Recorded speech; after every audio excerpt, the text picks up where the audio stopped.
Me encarga Oncomama Norte la revisión de las publicaciones más relevantes en cáncer de mama a lo largo del mes de febrero.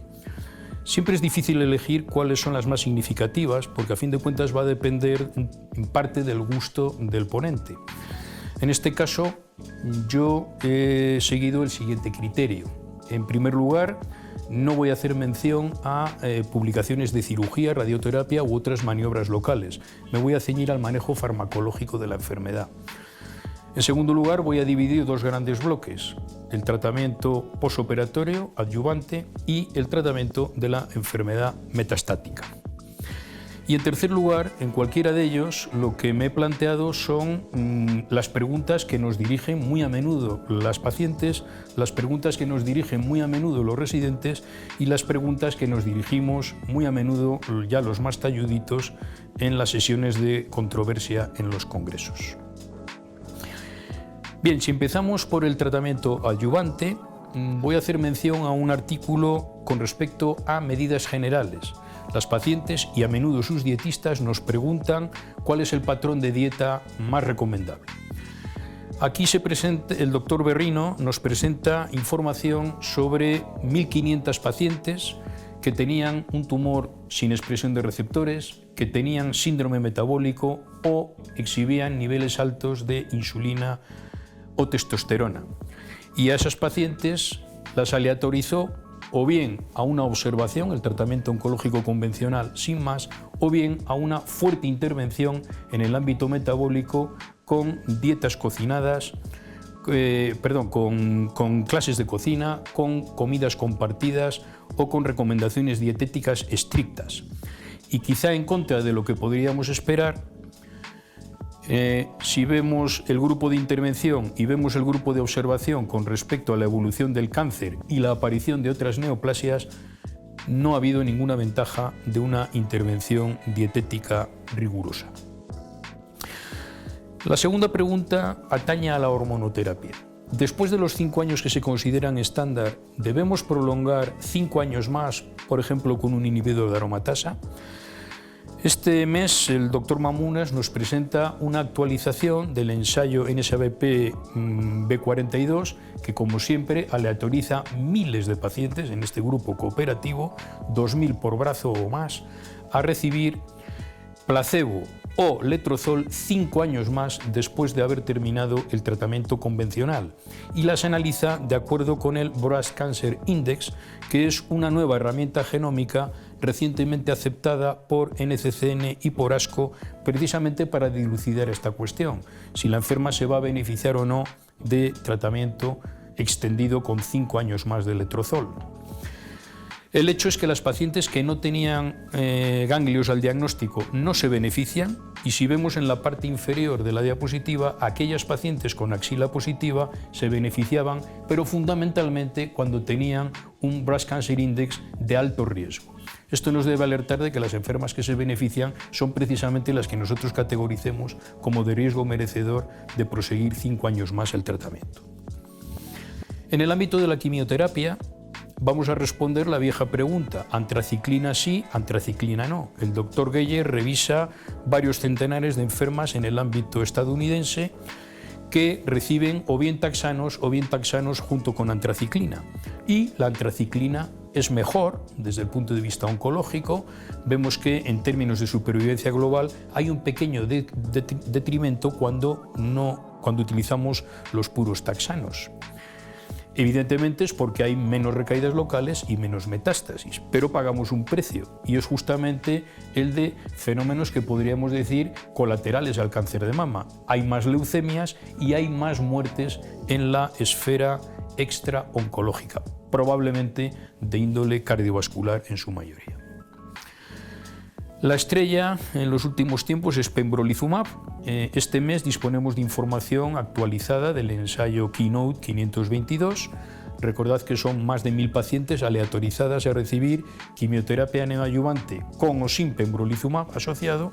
Las enfermas son operadas y después siguen la aleatorización a recibir placebo o pembrolizumab en la fase posoperatoria durante varios meses. El doctor Pustay lo que nos va a mostrar es la evolución de las pacientes en función de la respuesta, de acuerdo con el parámetro residual cancer burden.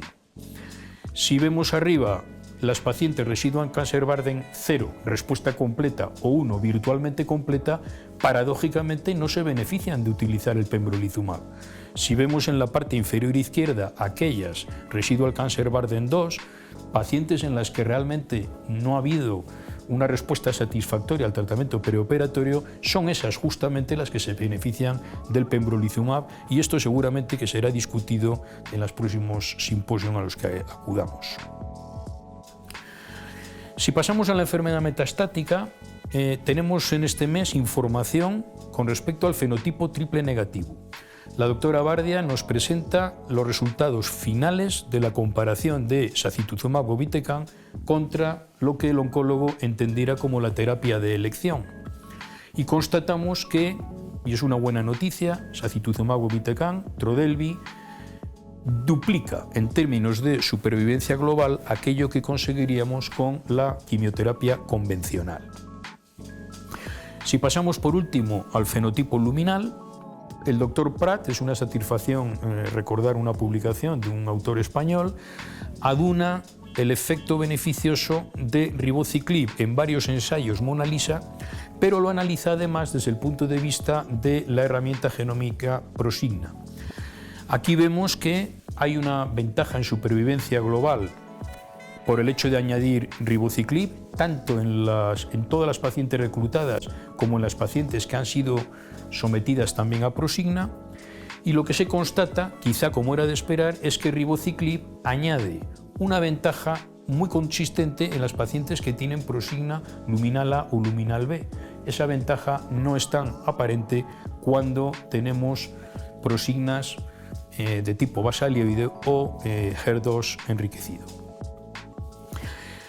¿Qué haríamos cuando ya hemos utilizado los inhibidores de ciclina? Una buena noticia es que la FDA acaba de aprobar el Azestrant, un análogo de fulvestrant por vía oral que ya había demostrado una superioridad con respecto al tratamiento estándar en esta situación, pero sobre todo, como vemos en la parte derecha, cuando el receptor de estrógeno estaba mutado, pues precisamente la FDA es el subgrupo que selecciona, aquel es el que para ellos justificaría la utilización del Azestrant.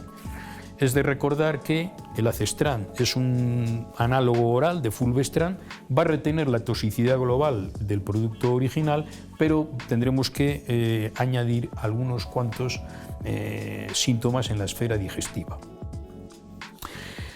El Azestrant está disponible o lo estará pronto en nuestro medio en un programa de acceso extendido, pero ¿qué hacer si no lo tenemos aún? Bueno, hay este mes un pequeño ensayo. El doctor Vasseur nos presenta apenas 50 pacientes tratadas con fulvestrant y everolimus y constata que hay una supervivencia libre de progresión y una supervivencia global estimables, sobre todo en aquellas pacientes que habían tenido una respuesta brillante con los inhibidores de ciclina.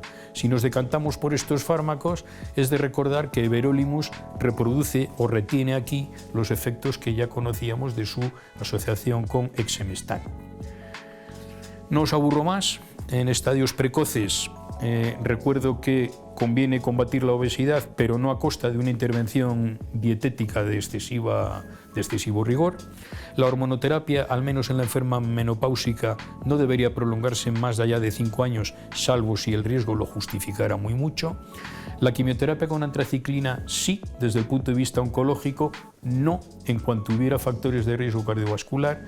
Y en cuanto al pembrolizumab, habrá que resolver la paradoja de que beneficia más a las pacientes que no obtienen respuesta completa en la cirugía. En cuanto a la enfermedad metastática, buena noticia, Trodelvy confirma su ventaja en términos de supervivencia global. En cuanto a la enfermedad luminal, ribociclib rinde mejor en las enfermas Prosigna luminal A, luminal B. El Azestrant acaba de ser aprobado por FDA para la paciente tratada con ciclinas que además exhiba una mutación del receptor de estrógeno. Si no tenemos acceso al Azestrant, este mes hay información halagüeña con respecto a la combinación más tradicional de fulvestrant y everolimus. Bien, quedáis emplazados para el mes de abril, cuando otro revisor revisará la información más representativa cosechada a lo largo del mes de marzo. Espero que lo haga mejor que yo. Gracias.